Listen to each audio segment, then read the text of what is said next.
Hello students, welcome to this class of the physics, and today we are going to study the part of collision. Okay, collision. So what is the collision? Collision is the process in which two bodies come in contact. Okay, collision is the process in which two bodies comes in contact, exert force on each other and exchange energy and the momentum. Okay, that is the definition of the collision. It is the process. It is the process in which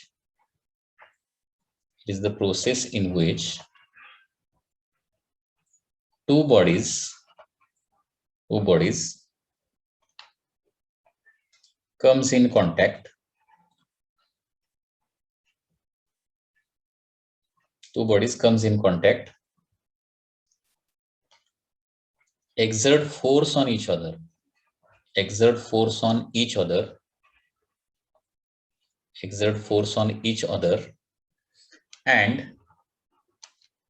and exchange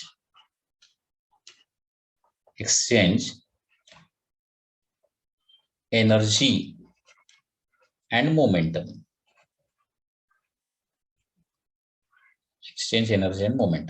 म्हणजे दोन body ज्या आहेत त्या एकमेकाच्या contact मध्ये येणार. Contact मध्ये आल्यानंतर एकमेकावर फोर्स एक्झर्ट करणार आहे. That force acts for a very short interval of time.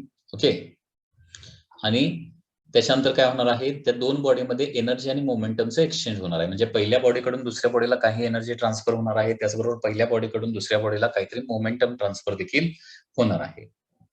Okay, so this process is called as collision. Okay,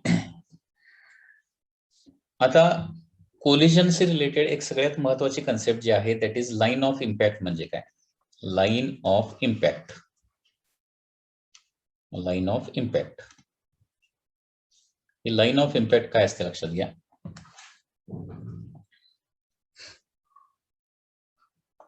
line of impact म्हणजे असतं परपेंडिक्युलर किंवा नॉर्मल. परपेंडिक्युलर और normal drawn to surface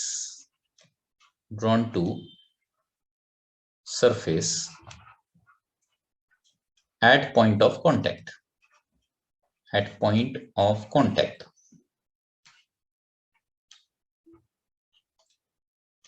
Is called as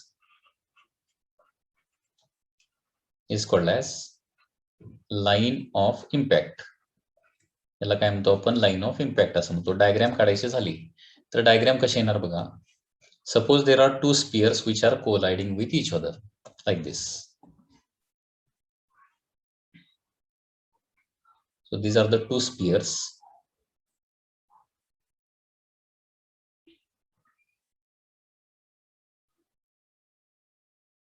Like this, colliding with each other. Okay. आता हे collision होत असताना त्या दोन बॉडीचा कॉन्टॅक्ट येणार आहे कुठेतरी. तर या कॉन्टॅक्ट पॉइंटला काय केलं आपण? सरफेसला जर परपेंडिक्युलर ड्रॉ केली, कॉन्टॅक्ट पॉइंटला सरफेसला परपेंडिक्युलर ड्रॉ केली तर याला काय म्हणणार आहे? This is called as line of impact.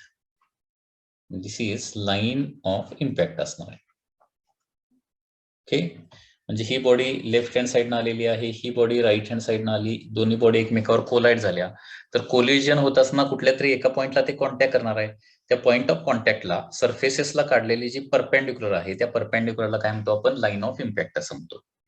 थोडक्यात दोन्ही बॉडी स्पेरिकल असतील तर लाईन ऑफ इम्पॅक्ट काय असणार आहे? The line passing through their centres. Okay, when spherical bodies are colliding, when spherical bodies are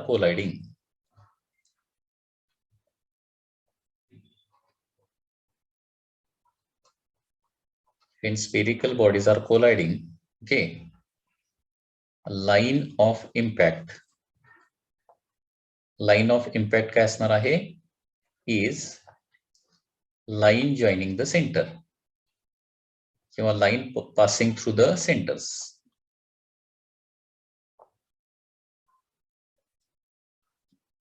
of sphere. दोन्ही स्पियरच्या सेंटरला जॉईन करणारी जी लाईन असणार ती लाईन ऑफ इम्पॅक्ट असणार आहे.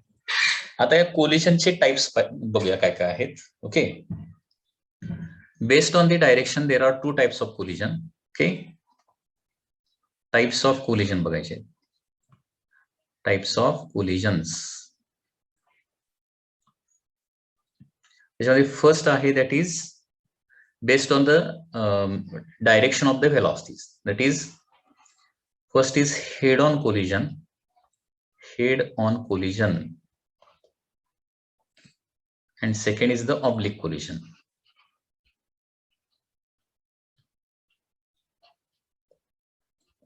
Head on collision and oblique collision. आता हेड ऑन कोलिजन म्हणजे काय असतं, if velocities before collision and after collision are along the line of impact, म्हणजे बिफोर कोलिजन दोन्ही बॉडीच्या असणाऱ्या व्हेलॉसिटीज आणि आफ्टर कोलिजन दोन्ही बॉडीच्या असणाऱ्या व्हेलॉसिटीज, म्हणजे त्या व्हेलॉसिटीच्या डायरेक्शन ह्या exactly along the line of impact असतील तर त्याला काय म्हणायचं, हेड ऑन कोलिजन असं म्हणायचं. लक्षात येते का बघा, हेड ऑन कोलिजन म्हणजे काय. Head on collision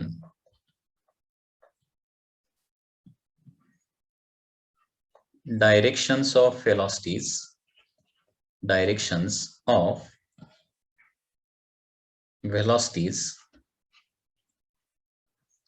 are along the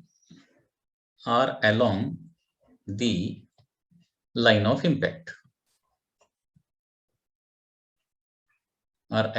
of impact. म्हणजे लाईन ऑफ इम्पॅक्टच्या डायरेक्शन, म्हणजे for example suppose this is the first sphere. Okay, याचा सेंटर इथं आहे. And suppose this is the second sphere. Okay, आणि याचा सेंटर इथं आहे. तर लाईन ऑफ इम्पॅक्ट ही अशी येणार आहे. ठीक आहे, this is the line of impact.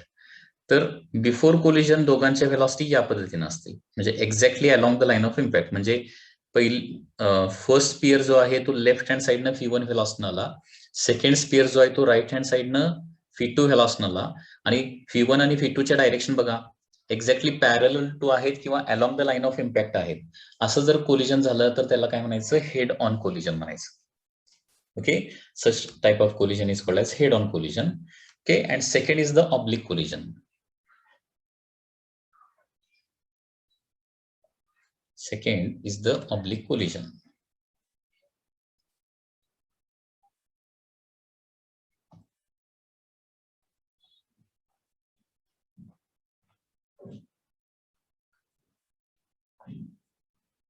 Oblique collision.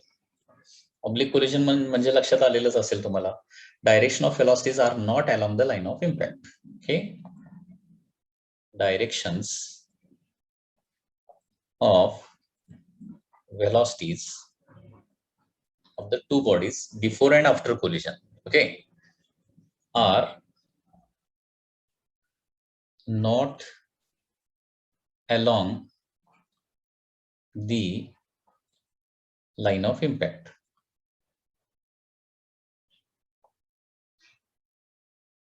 Okay, example जर द्यायचं झालं तर for example this is the first sphere, this is the second sphere,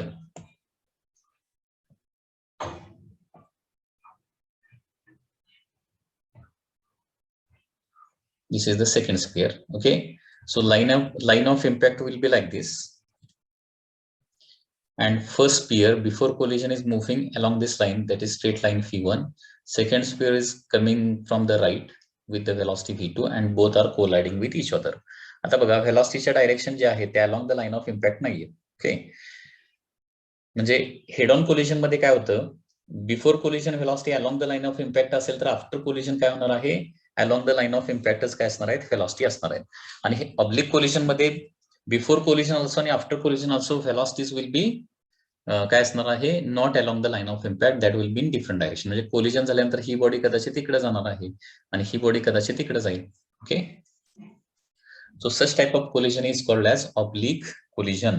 Okay, next, based on the energy conservation there are again three types of collision. Okay, based on energy conservation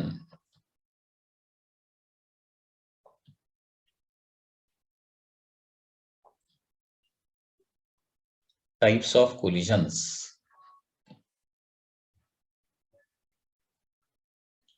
types of collisions कुठले येणार आहे तर त्याच्यामध्ये first येणार आहे that is elastic collision.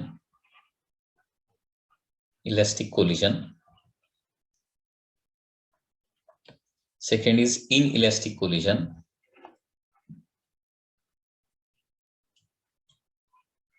Inelastic collision. And third is perfectly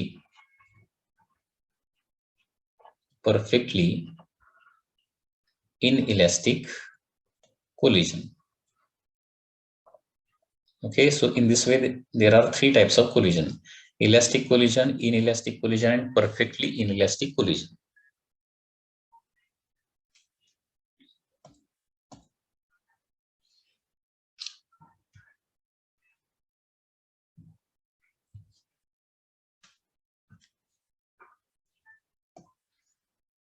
First, elastic collision.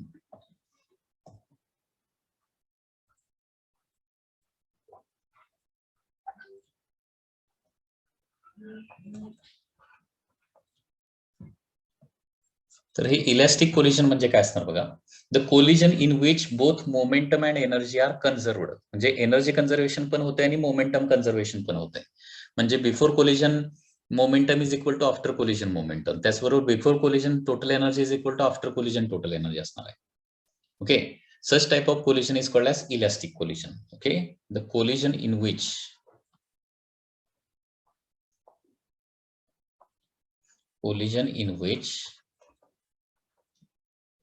both energy and momentum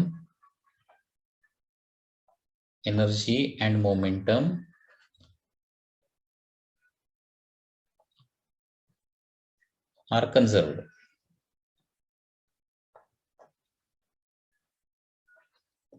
okay, म्हणजे ज्याच्यामध्ये energy before collision is equal to energy after collision येणार आहे. ऍक्च्युअली मोमेंटम सगळ्या टाईपच्या कोलिजन मध्ये conserve होतेच. Okay, म्हणजे law of conservation of linear momentum जो आहे ना, तो युनिव्हर्सल लॉ आहे. तो सगळीकडे उभे होतोय, लक्षात घ्या. त्याच्यामुळे मोमेंटम कन्झर्व कुठलेही कोलिजन असू दे, इलॅस्टिक असू दे, इनइलॅस्टिक असू दे, परफेक्टली इनइलॅस्टिक कोलिजन असू दे, सगळ्या कोलिजन मध्ये मोमेंटम कन्झर्व डेफिनेटली होते, पण एनर्जी मात्र कन्झर्व होईल असं नाहीये, लक्षात घ्या.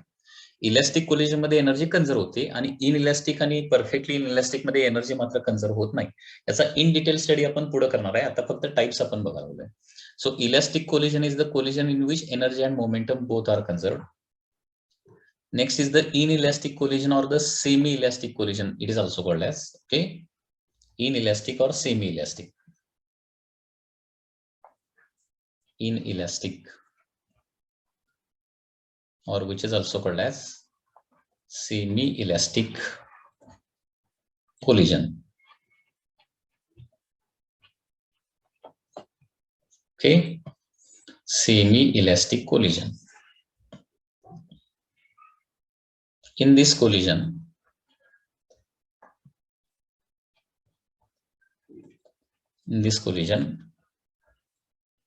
momentum is conserved.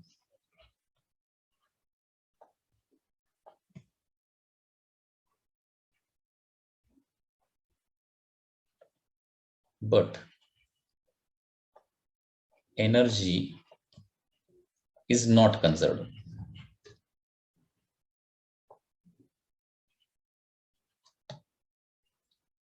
Okay, that is called as inelastic or semi-elastic collision.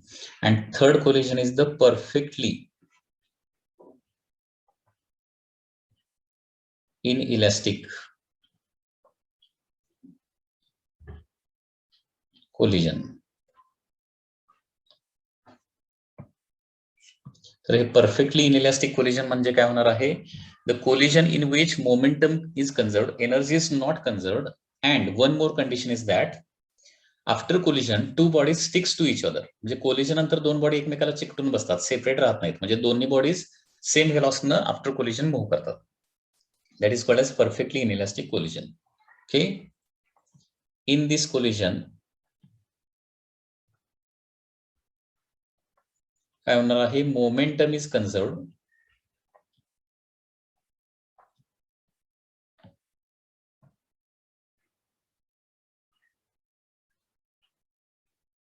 Momentum is conserved, but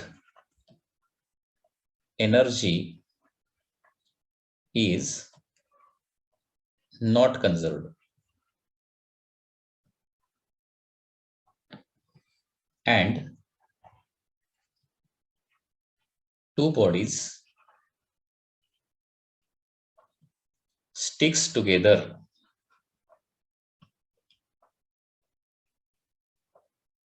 after collision.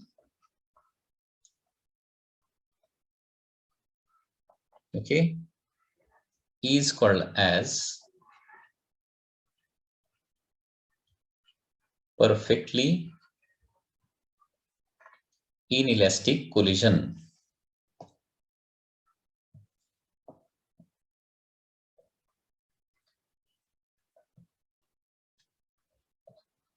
Okay, so in this way there are basically types of collisions. First, according to directions, there are head-on collision or the oblique collision, and according to energy conservation, there are elastic, inelastic, and perfectly inelastic collisions. Okay. आता आपण बघणार आहे basic concept, that is head on elastic collision. म्हणजे लक्षात घ्या, head on पण collision आहे आणि इलास्टिक कोलिजन पण आहे. आता याच्याच रिलेटेड सगळे फॉर्म्युले आणि याच्या कन्सेप्ट जे आहेत ते आपल्याला बघायचे आहेत.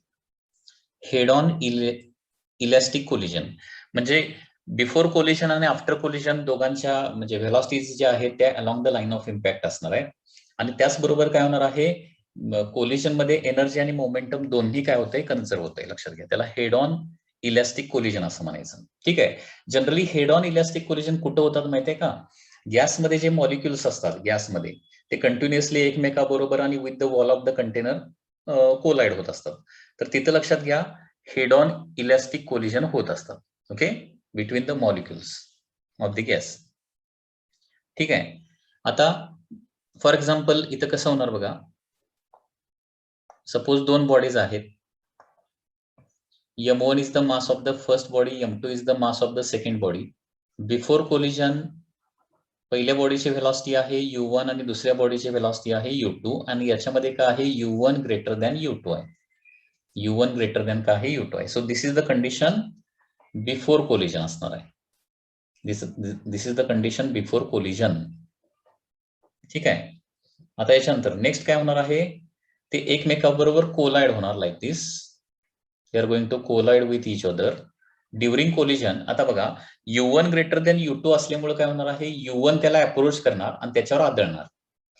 ओके, आणि u1 काय करणार आहे, म्हणजे m1 काय करणार आहे, पुढे ढकलणार.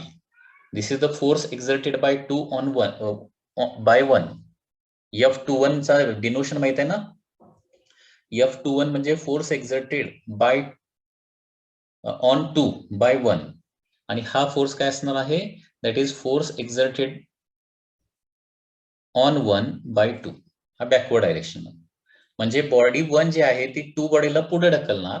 At the same time body 2 जी आहे ती 1 बॉडीला काय करणार आहे, पाठीमागे ढकलणार आहे. आणि त्याच्यामुळे त्यांच्या व्हेलॉसिटीज काय होणार आहेत, चेंज होणार आहेत. म्हणजे ड्युरिंग कोलिजन ते एकमेकावर फोर्स एक्झर्ट करतात. इक्वल, एक्झॅक्टली इक्वल आणि अपोजिट डायरेक्शन फोर्स एक्झर्ट करतात. जरा हे डिनोशन लक्षात ठेवा, डिनोशन. ओके, नेहमी लक्षात ठेवा. ऑन बाय हा वर्ड लक्षात ठेवायचा, हा नेहमी तुम्हाला यूज करावा लागतो याच टॉपिकमध्ये किंवा ग्रॅव्हिटेशन मध्ये किंवा इलेक्ट्रोस्टॅटिक्स मध्ये. ऑन बाय हा वर्ड लक्षात ठेवावा लागतो. समजा F12 जर लिहिलं तर याचा मिनिंग काय होतो, म्हणजे कुणी कुणावर एक्झर्ट केलेला force.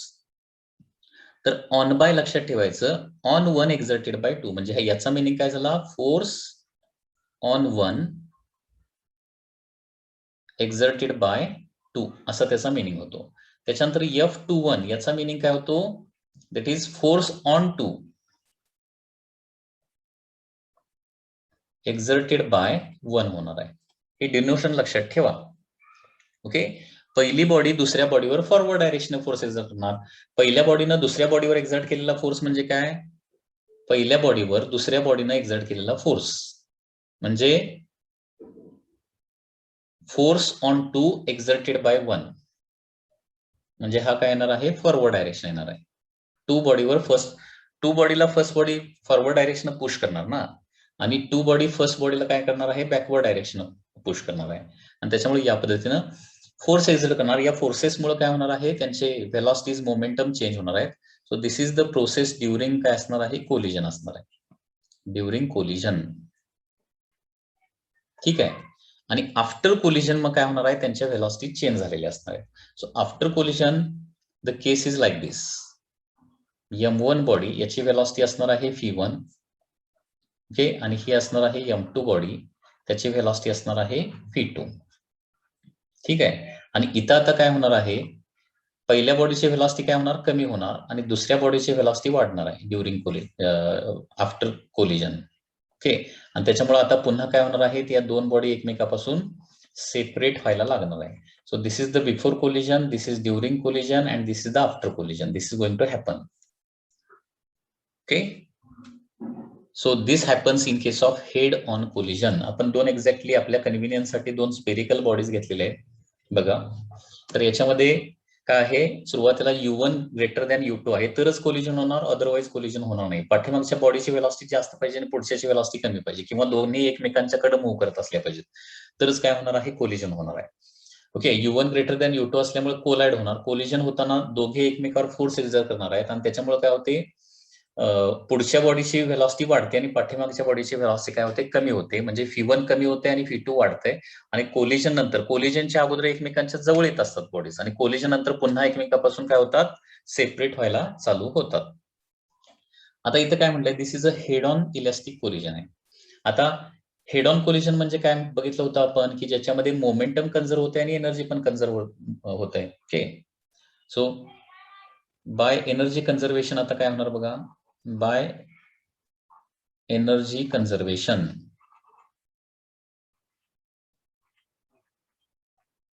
Energy conservation total energy before collision must be equal to काय झालं पाहिजे, total energy after collision. Total energy before collision काय येणार बघा, बिफोर कोलिजन पहिल्या बॉडीची एनर्जी असणार आहे half M1 U1 square plus दुसऱ्या बॉडीची असणार आहे half M2 U2 square. Correct ना. बिफोर कोलिजन एवढी कायनेटिक एनर्जी असणार आहे.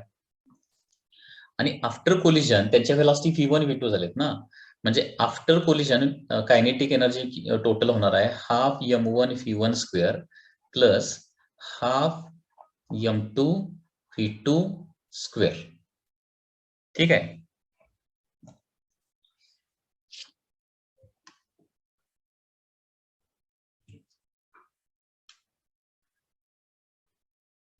So this happens according to the energy conservation. कारण इलास्टिक कोलिजनची डेफिनेशन्स काय आपण लिहिली आहे, की ज्याच्यामध्ये energy before collision is equal to energy after collision असते. त्याच्यामुळे energy before collision half M1 U1 square plus half M2 U2 square, आणि एनर्जी आफ्टर कोलिजन होणार आहे half M1 V1 square plus half M2 V2 square. आता काय करूया, M1 च्या term एका साईडला, हे हाफ सगळं कॅन्सल करूया, M1 च्या टर्म एका साईडला घेऊया. म्हणजे काय होणार आहे, M1 U1 square plus M1 sorry plus नाही होणार, मायनस होणार ना, मायनस M1 V1 स्क्वेअर, बरोबर आहे ना. M1 च्या टर्म LHS ला घेतल्या, आणि इज इक्वल टू काय होणार आहे, M2 V2 square minus M2 U2 square होणार आहे. आणि त्याच्यामुळे इथं काय होणार बघा, आता M1 जर कॉमन काढलं तर ब्रॅकेटमध्ये राहणार आहे U1 square minus V1 square is equal to काय होणार आहे, M2 in bracket V2 square minus U2 square.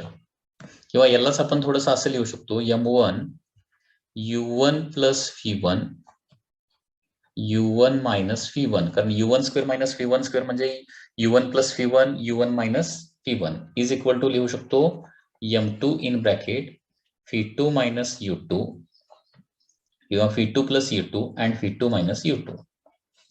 A square minus B स्क्वेअरचं एक्सपान्शन माहिती आहे ना, A square minus B square म्हणजे A plus B A minus बी असतं, तसं एक्सपान्शन केलेलं आहे. So this is equation 1. This is equation 1. Okay. आता बाय मोमेंटम कन्झर्वेशन काय होतं बघे, by momentum conservation, by momentum conservation काय होणार, momentum before collision is equal to momentum after collision. Momentum before collision पहिल्या पार्टिकलचं काय असणार आहे, M1 U1 असणार आहे, प्लस दुसऱ्या पार्टिकलचं M2 U2 असणार आहे. इज इक्वल टू काय होणार आहे बघा, आफ्टर कोलिजन मोमेंटम पहिल्या पार्टिकलचं m1 v1 असणार आणि दुसऱ्या पार्टिकलचं m2 v2 असणार आहे. आता पुन्हा एकदा m1 m1 च्या टर्म एका साईडला घेऊया. So m1 u1 minus m1 v1 is equal to होणार आहे m2 v2 minus m2 u2. Okay, so once again इथं m1 जर कॉमन काढलं तर u1 मायनस v1 होणार is equal to m2 in bracket काय होणार आहे v2 मायनस u2 होणार आहे. So this is the second equation. आणि या दोन इक्वेशनचं डिव्हिजन केल्यानंतर एक खूप इम्पॉर्टंट फॉर्म्युला आपल्याला हेड ऑन इलॅस्टिक कोलिजन मधला मिळणार आहे. लक्षात घ्या, खूप इम्पॉर्टंट फॉर्म्युला. म्हणजे हे डेरिव्हेशन काय फक्त आपल्या अंडरस्टँडिंग साठी मी तुम्हाला शिकवलेलं आहे. लक्षात घ्या, हे काय तुम्हाला बोर्ड एक्झामला पण येणार नाहीये किंवा नीट जेई एक्झामला पण काय येणार नाहीये, परंतु याच्यामधून येणारा जो फॉर्म्युला आहे ना तो खूप इम्पॉर्टंट आहे. आणि तो फॉर्म्युला काय येणार बघा, इक्वेशन 1 डिवायडेड बाय इक्वेशन 2 जर आपण आता केलं, इक्वेशन 1 डिवायडेड बाय इक्वेशन 2 जर केलं तर काय होणार बघा, m1 get cancel, u1 plus v1 sorry u1 minus v1 u1 minus v1 cancel, LHS ला राहणार फक्त u1 प्लस v1 राहणार आहे आणि RHS ला राहणार आहे m2 गेट कॅन्सल.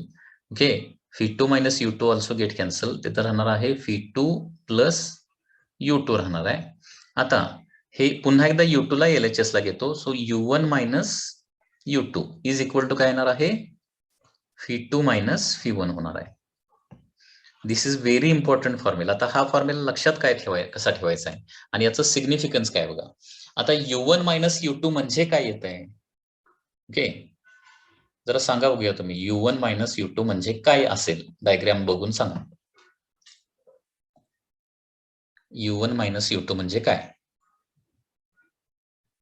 सांगता येते का, बोला.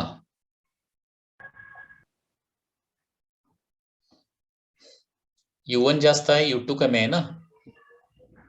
बिफोर कोलिजन व्हेलॉसिटी मधला डिफरन्स आहे तो. हा, बिफोर कोलिजन व्हेलॉसिटी मधला डिफरन्स. आणि v2 मायनस v1 म्हणजे काय, आफ्टर कोलिजन नंतर व्हेलॉसिटी मधला डिफरन्स. याला आपण असं पण म्हणू शकतो की u1 मायनस u2 म्हणजे व्हेलॉसिटी ऑफ अप्रोच आहे. लक्षात घ्या, रिलेटिव्ह व्हेलॉसिटी ऑफ अप्रोच आपण म्हणू शकतो.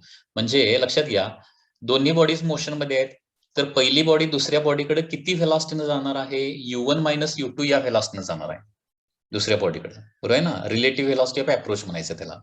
आणि इथं कोलिजन नंतर दोन्ही बॉडी एकमेकापासून सेपरेट होणार आहेत, मग त्याला काय म्हणू शकतो आपण, रिलेटिव्ह व्हेलॉसिटी ऑफ सेपरेशन म्हणू शकतो. म्हणजे हेड ऑन इलॅस्टिक कोलिजन मध्ये सगळ्यात महत्वाची गोष्ट काय होते बघा, velocity of approach is always equal to velocity of separation असतं.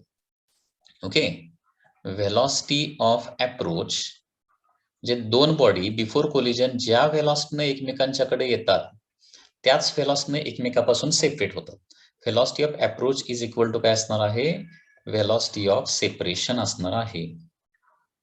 Okay, so this is a very important thing. Velocity of approach is equal to काय असतं, व्हेलॉसिटी ऑफ सेपरेशन. पण हे कुणामध्ये होत आहे, जर एनर्जी आणि मोमेंटम दोन्ही कन्झर्व झालं तरच हा फॉर्म्युला येतो. म्हणजे हे फक्त इलॅस्टिक कोलिजन मध्येच होते असं फक्त. ओके, इलॅस्टिक कोलिजन मध्ये velocity of approach is equal to काय असतं, व्हेलॉसिटी ऑफ सेपरेशन.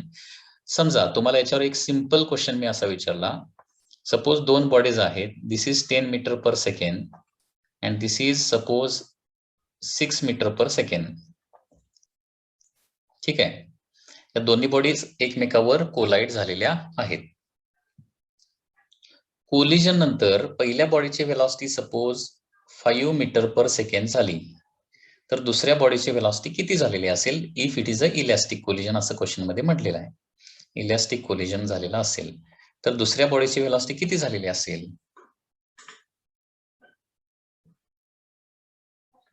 बघा आता 10 आणि 6 चा डिफरन्स किती, 4. म्हणजे थोडक्यात काय व्हायला लागले, 4 मीटर पर सेकंड एकमेकाला हे अप्रोच करायला लागलेत. आता म्हणजे याचा अर्थ सेपरेट होताना पण 4 मीटर पर सेकंड सेपरेट व्हायला पाहिजे. मग ही बॉडी 4 मीटर पर सेकंड या पहिल्या बॉडीला सोडून जाण्यासाठी सेकंड बॉडी ती किती स्पीडनं मूव्ह करायला पाहिजे, आता सांगा. व्हेरी सिंपल, किती, 9 मीटर पर सेकंड स्पीड पाहिजे रे त्याचं. तरच काय होणार आहे बघा, बिफोर कोलिजन केस काय आहे, तर 10 मीटर पर सेकंड, 1 ची व्हेलॉसिटी आहे 6 ची 2 ची आहे 6 मीटर पर सेकंड, त्याच्यामुळं 10 मीटर पर सेकंड न मूव्ह करणारी body 6 metre per second move करणाऱ्या बॉडीकडे 4 मीटर पर सेकंड काय करणार आहे, अप्रोच करणार आहे. कोलिजन नंतर कोलिजन मध्ये काय होतात, व्हेलॉसिटीज मॉडिफाय होतात आणि इलॅस्टिक कोलिजन असेल तर जेवढी व्हेलॉसिटी ऑफ अप्रोच असते तेवढीच व्हेलॉसिटी काय असणार आहे, सेपरेशन असणार आहे. त्याच्यामुळं आफ्टर कोलिजन पहिल्याची व्हेलॉसिटी फॉर एक्झाम्पल म्हटलंय एक्झॅक्ट तेवढी व्हॅल्यू असेल असं नाही, 5 मीटर पर सेकंड असेल तर दुसऱ्याची व्हेलॉसिटी किती असली पाहिजे, डेफिनेटली 9 मीटर पर सेकंड असलीच पाहिजे. ओके, कारण ते 4 मीटर पर सेकंड सेपरेट होत आहे. लक्षात येते. सपोज असं सांगितलं पुन्हा एकदा, one more example. First body 10 metre per second निघाली towards right, second body 3 metre per second निघाली टुवर्ड्स लेफ्ट. इथं मासचा अजून काय आपण कन्सिडर केलेलं नाही, मासनुसार कॅल्क्युलेशन आपण डायरेक्ट करता येतं. ठीक आहे, बिफोर कोलिजन अशी केस आहे आणि परफेक्टली इलॅस्टिक कोलिजन होणार आहे त्यांच्यामध्ये. इलॅस्टिक कोलिजन नंतर सेकंड बॉडी जी आहे ती 1 मीटर पर सेकंड लेफ्टलाच निघाली आहे, तर फर्स्ट बॉडी किती व्हेलॉसिटीनं कुणीकडे जाणार आहे असा क्वेश्चन आहे. बघा जरा थिंक करून. 6 मीटर पर सेकंड जाणार अपोजिट डायरेक्शन. थिंक करा. सो इथं व्हेलॉसिटी ऑफ अप्रोच हे तुम्ही इथं काय करू शकता, व्हेलॉसिटी ऑफ अप्रोच कसं काढायचं, दोन्ही बॉडीज सेम डायरेक्शन ट्रॅव्हल करत असतील तर काय करायचं, त्यांचं सबट्रॅक्शन करायचं आणि अपोजिट डायरेक्शन ट्रॅव्हल होत असताना दिसत असेल तर काय करायचं, ऍडिशन करायचं. आता बॉडी 1 आणि बॉडी 2 या अपोजिट डायरेक्शन ट्रॅव्हल करायला लागले, त्याच्यामुळे व्हेलॉसिटी ऑफ अप्रोच येणार आहे that is equal to 13 metre per second. आता व्हेलॉसिटी ऑफ सेपरेशन कोलिजन नंतर व्हेलॉसिटी ऑफ सेपरेशन पण 13च व्हायला पाहिजे. मग आता हा याच्याकडे 1 न येत असेल तर हा याच्यापासून कितीनं दूर गेला पाहिजे, याच्याकडे आला तर काय होणार आहे, सेपरेट व्हायला पाहिजे ना. याच्याकडे 1 तर राईटला येऊन चालणार नाही, सेपरेट व्हायचं म्हणजे लेफ्टलाच जायला पाहिजे. कारण 1 ची डायरेक्शन आपण राईटला घेतली तर काय होणार, अप्रोच होणार. कोलिजन नंतर ते अप्रोच करत नाही, सेपरेट करतात, हे अगोदर लक्षात ठेवा. सेपरेट होण्यासाठी पहिली गोष्ट म्हणजे 1 ची डायरेक्शन लेफ्ट असली पाहिजे आणि 1 ची डायरेक्शन आता दोघे सेम डायरेक्शन जर असतील तर याचं आपण 14 घेतलं तर ही रिलेटिव्ह व्हेलॉसिटी ऑफ सेपरेशन 13 येणार. म्हणजे 1 हा ऑब्जेक्ट जो आहे ना तो किती व्हेलॉसिटी लेफ्टला ट्रॅव्हल करत असला पाहिजे, 14. ओके, वन मोर एक्झाम्पल, जरासं बघा जरा व्यवस्थित. This is moving with 10 meter per second towards right and second object is at rest. After collision, first object come to the rest. Second object ची velocity काय असणार आहे, सेकंड ची velocity काय असणार आहे, very simple 10 metre per second. हा, 10 आता मीटर बघा per व्हेलॉसिटी ऑफ अप्रोच तर ऍज इट इज 10च येणार, कारण याची व्हेलॉसिटीच नाही, ऍडिशन सबट्रॅक्शन करायचं काय संबंधच नाही, ऍज इट इज 10. 10 प्लस 0 किंवा 10 मायनस 0 केलं तरी व्हेलॉसिटी ऑफ अप्रोच येणार आहे 10. आता हा पहिला त्याच्यावर आदळला आणि रेस्ट मध्ये आला, ठीक आहे, तर दुसऱ्याची त्याच्यापासून सेपरेट तर डेफिनेटली व्हायला पाहिजे. सेपरेट होण्यासाठी व्हेलॉसिटी ऑफ सेपरेशन 10 येण्यासाठी हा 10 मीटर पर सेकंड राईटला गेला पाहिजे. असं बघितलंय कधी, पहिला ऑब्जेक्ट जाऊन त्याच्यावर आदळला, पहिला तिथं रेस्ट मध्ये राहिला आणि दुसरा निघून गेला तिथून. Have you seen somewhere?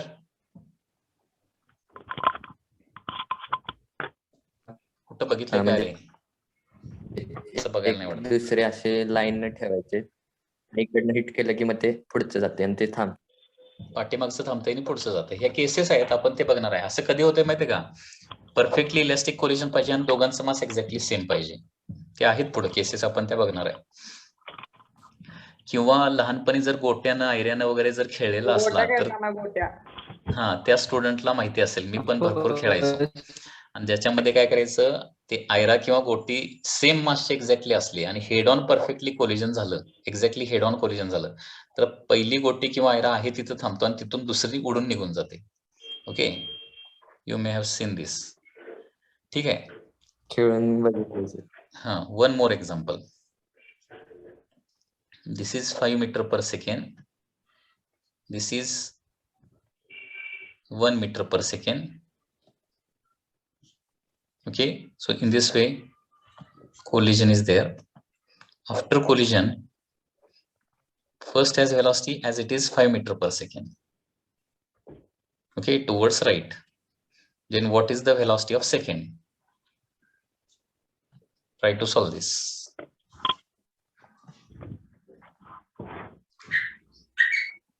1 metre per second. यांचं बघा व्हेलॉसिटी ऑफ किती येणार आहे, अप्रोच व्हेलॉसिटी ऑफ अप्रोच किती सांगा पडदिशी. 6 metre per second. 6 metre per second. ठीक आहे. मग व्हेलॉसिटी ऑफ सेपरेशन 6 व्हायला पाहिजे. सेकंडची व्हेलॉसिटी किती येणार, क्वेश्चन मार्क येत आहे. 11. हे यायला पाहिजे 11 मीटर पर सेकंड, कारण सेम डायरेक्शन असेल तर सबट्रॅक्शन 11 - 5 केलं तर 6 येणार आहे. Okay. So this happens in case of head-on elastic collision. This is called as velocity of approach is equal to velocity of separation. आता पुढे काय करायचंय बघा, कोलिजन नंतरच्या व्हेलॉसिटीज काय येणार आहेत. कोलिजन नंतरच्या व्हेलॉसिटीज, कोलिजन नंतरच्या व्हेलॉसिटी कसं काढायचं बघा, पुन्हा एकदा खूप इझी आहे हे. ओके. पहिली गोष्ट म्हणजे in head on elastic collision, in head on elastic collision. Okay. काय होतंय बघा, पहिली गोष्ट म्हणजे m1 u1 plus m2 u2 is equal to काय होतंय, हे वेक्टर सम करायचे आहे नेहमी. m1 u1 plus m2 u2 is equal to m1 v1 plus काय येणार आहे m2 v2 होणार आहे. This is the first thing. And second thing is that velocity of approach, that is u1 minus u2 is equal to काय येणार आहे v2 minus v1 होणार आहे. that is velocity of separation. हे दोन फॉर्म्युले combine केले. ओके. हे दोन फॉर्म्युले कंबाईन केले तर क्वेश्चन मध्ये तुम्हाला m1 m2 दोन्ही बॉडीचा मास दिलेला असणार आहे. बिफोर कोलिजन दोन्ही बॉडीच्या व्हेलॉसिटी दिलेल्या असणार आहेत.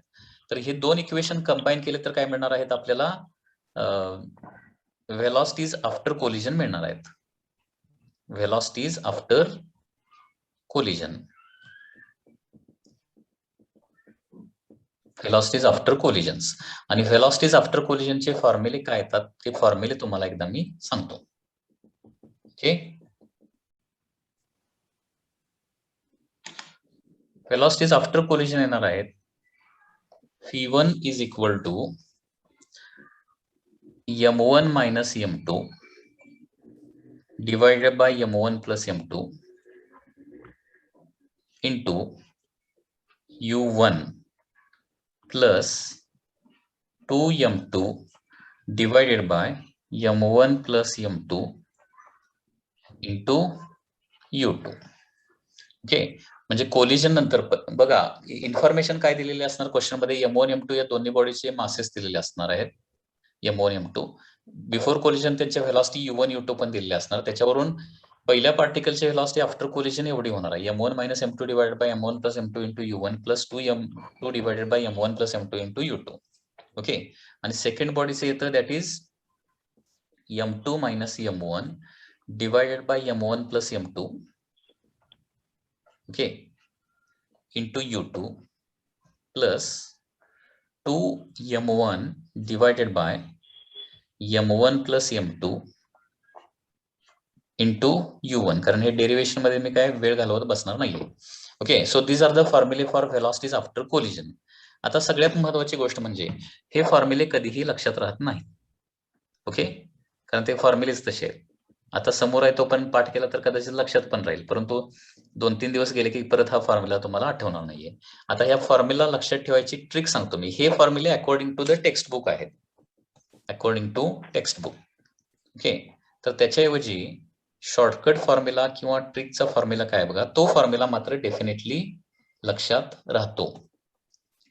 तर व्हेलॉसिटी आफ्टर कोलिजन, पहिल्या पार्टिकलची व्हेलॉसिटी आफ्टर कोलिजन येणार आहे initial momentum okay plus m2 in bracket v2 minus m2 in bracket u2 minus u1 divided by the total mass m1 plus m2. आणि सेकंड पार्टिकलची व्हेलॉसिटी असणार आहे initial momentum plus m1 in bracket u1 minus u2 divided by total mass. हे फॉर्म्युले लक्षात ठेवायला खूप easy आहेत. Okay. बघा फॉर्म्युल्यामध्ये दोन्ही मध्ये काय आहे, पी इनिशियल आहे. डिनॉमिनेटर दोघांची मासेसची ऍडिशन आहे M1 प्लस M2. फक्त सेकंड टर्म थोडीशी चेंज झाली. फी1 काढत असताना काय केलंय बघा, फी1 काढत असताना M2 in bracket U2 minus U1 केलंय आणि फी2 काढत असताना M1 in bracket U1 minus U2 केलंय. एवढा चेंज आहे. म्हणजे फी2 काढताना 1 1 म्हणजे 1 इन ब्रॅकेट 1 मायनस 2 करायचं आणि फी1 काढत असताना 2 इन ब्रॅकेट 2 मायनस 1 करायचं. एवढंच लक्षात ठेवायचं आहे. बघा, तुम्हाला कुठले फॉर्म्युले योग्य वाटतात ते पाठ करून ठेवा, कारण हा फॉर्म्युला आपल्याला पाठच करावा लागणार आहे.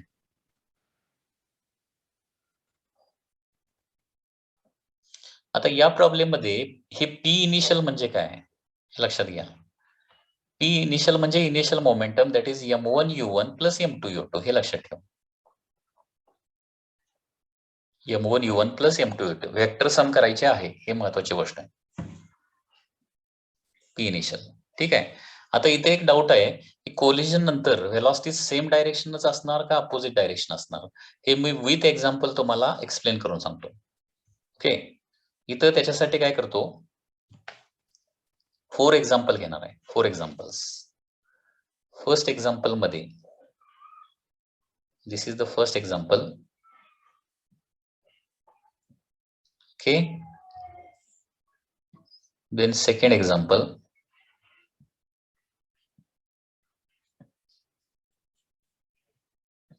then third example,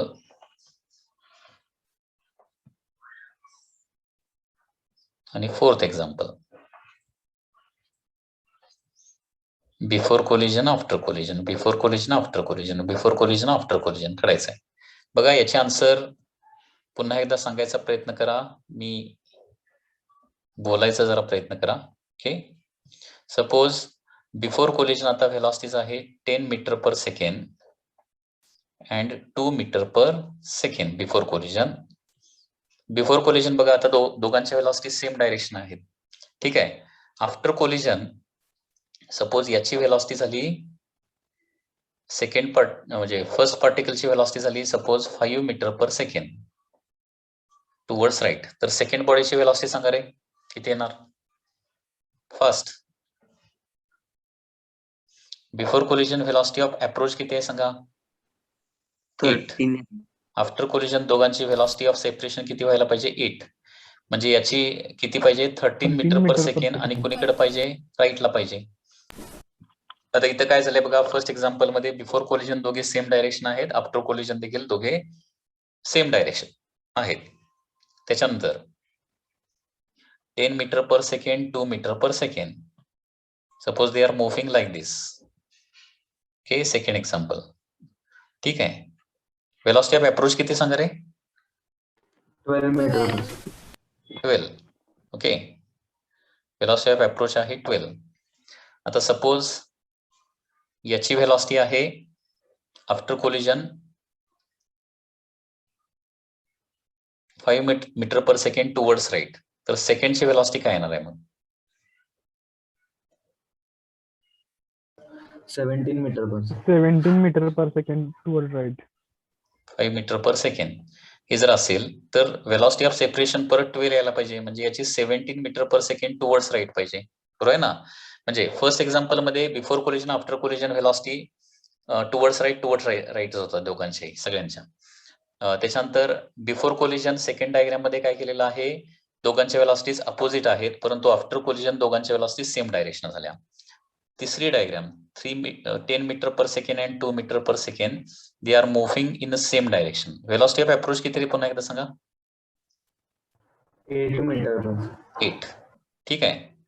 आणि suppose after collision, suppose this is moving with towards left with 4 metre per second. तर याची व्हेलॉसिटी काय असली पाहिजे? किंवा इथं 3 मीटर पर सेकंड घेतो, 3 metre per second after collision towards left असेल तर याची व्हेलॉसिटी कशी पाहिजे? व्हेलॉसिटी ऑफ सेपरेशन परत 8च यायला पाहिजे. बरोबर आहे ना? मग याची व्हेलॉसिटी टुवर्ड्स राईट पाहिजे का टुवर्ड्स लेफ्ट पाहिजे? टुवर्ड्स लेफ्ट घेतलं तर काय होणार? त्याला अप्रोच करणार आहे.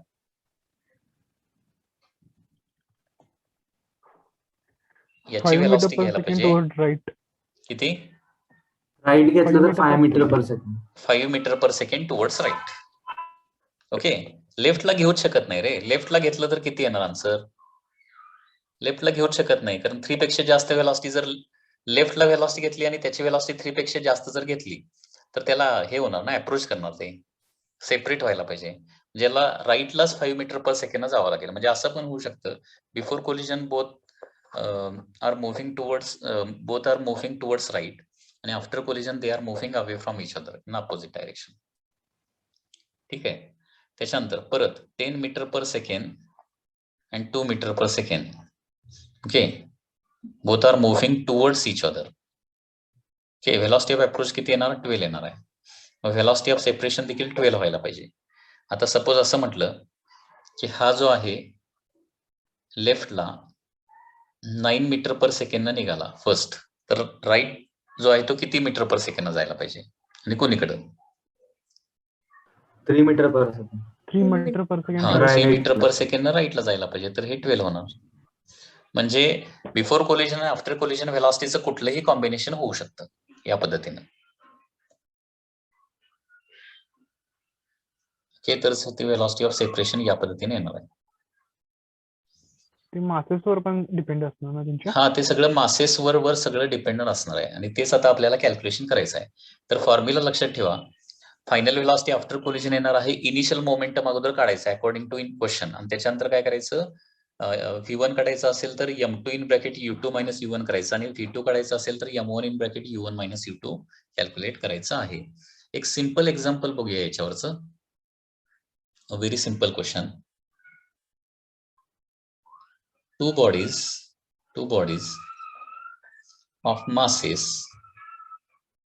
of masses 5 kg and 2 kg are moving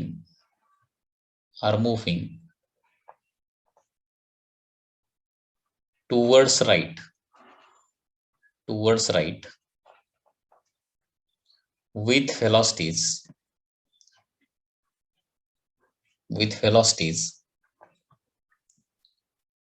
10 meter per second and 4 meter per second respectively. ठीक आहे. म्हणजे दोन बॉडी बघा 5 kg आणि 2 kg चे आहेत, दोघेही राईटला निघालेत. 5 kg ची व्हेलॉसिटी 10 मीटर पर सेकंड आणि 2 kg ची velocity 4 metre per second respectively आहे. ओके, तर calculate velocities after collision.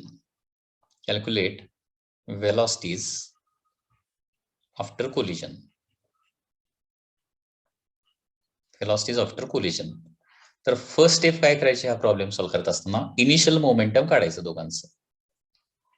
P initial momentum म्हणजे सुरुवातीला 5 kg आणि 2 kg आहे ना, 5 10 न निघालाय, 5 into 10 म्हणजे 50 येणार आहे, प्लस 2 into 4 म्हणजे काय येणार आहे, that is equal to 8. So initial momentum येणार आहे 58 किलोग्राम मीटर पर सेकंड. आता सगळ्यात महत्वाची गोष्ट, दोघे सेम डायरेक्शन आहेत म्हणून ऍडिशन केलं. जर दोन बॉडी अपोजिट डायरेक्शन ट्रॅव्हल करत असतील तर मोमेंटम काढण्यासाठी काय करायचं, सबट्रॅक्शन करायचं, हे विसरायचं नाही, नाहीतर आन्सर चुकणार. इनिशियल मोमेंटम म्हणजे M1 U1 बार प्लस M2 U2 बार आहे, लक्षात घ्या. सेम डायरेक्शन जात असतील तरच ऍडिशन होणार, अपोजिट डायरेक्शन जात असेल तर मोमेंटम, एकूण मोमेंटम काढण्यासाठी त्यांचं सबट्रॅक्शन काढायचं. काय डाऊट आहे का? कन्फ्युजन करून घेऊ नका कुठलंही. काय डाऊट असेल तर त्यावेळी विचारा. इनिशियल मोमेंटम म्हणजे पहिल्याचं मोमेंटम प्लस दुसऱ्याचं momentum.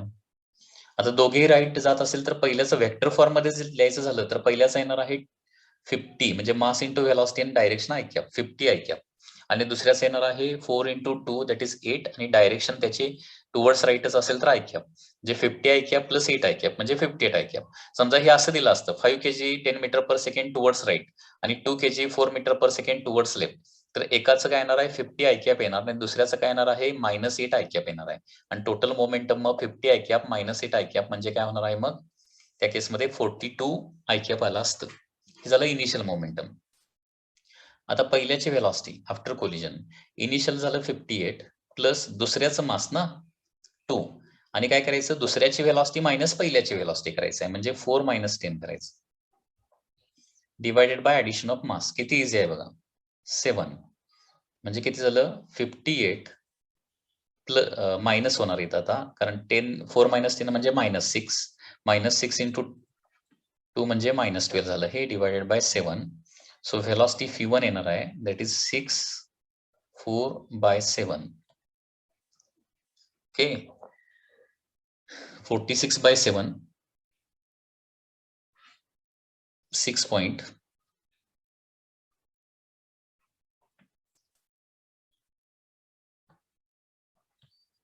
6.57 meter per second. This is the velocity after collision of the first particle. Okay. तसं velocity of second particle after collision काय येणार बघा v2 is equal to initial momentum once again 58. Okay. Plus काय करायचं आता m1 ना plus m1 पहिल्याचं मास v2 काढत असताना पहिल्याचं मास लिहायचं. पहिल्याचं मास किती आहे 5 इन ब्रॅकेट काय करायचं पहिल्याची व्हेलॉसिटी मायनस दुसऱ्याची व्हेलॉसिटी म्हणजे 10 - 4 आता काय येणार आहे तर 6 येणार आहे डिवायडेड बाय काय होणार आहे 7 म्हणजे 58 प्लस 11 डिवायडेड बाय 7 म्हणजे हे होणार आहे 69 डिवायडेड बाय 7. ओके सो सेकंडची व्हेलॉसिटी येणार आहे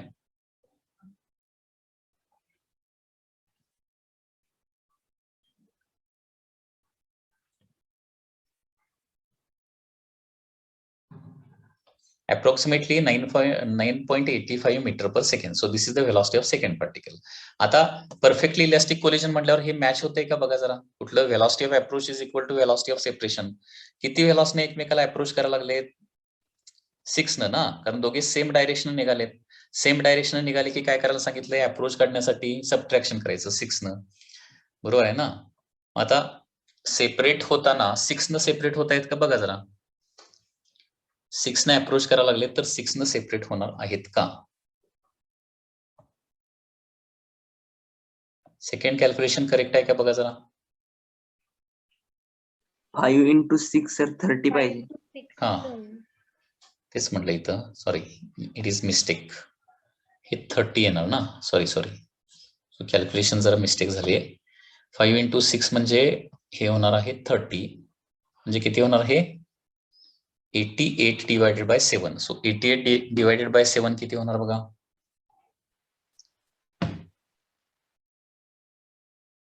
88 divided by 7. So it is 12.57 meter per second.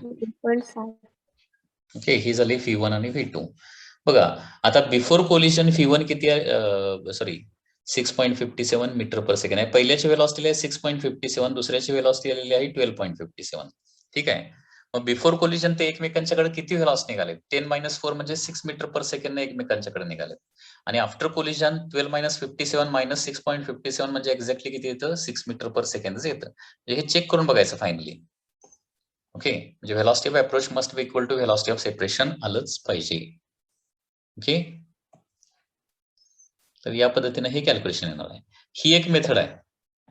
Second मेथडनं पण सॉल्व्ह करूया आपण.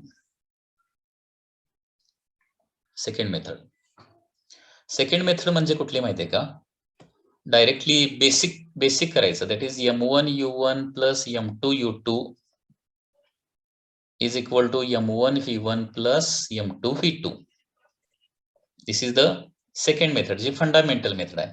m1 u1 म्हणजे काय होणार आहे m1 u1 plus m2 u2 हे ऑलरेडी केलेलंच आहे that is 10 into 5 that is equal to 50 आणि 2 into 4 is equal to 8 is equal to काय होणार आहे m1 इज 5 v1 आणि m2 म्हणजे काय होणार आहे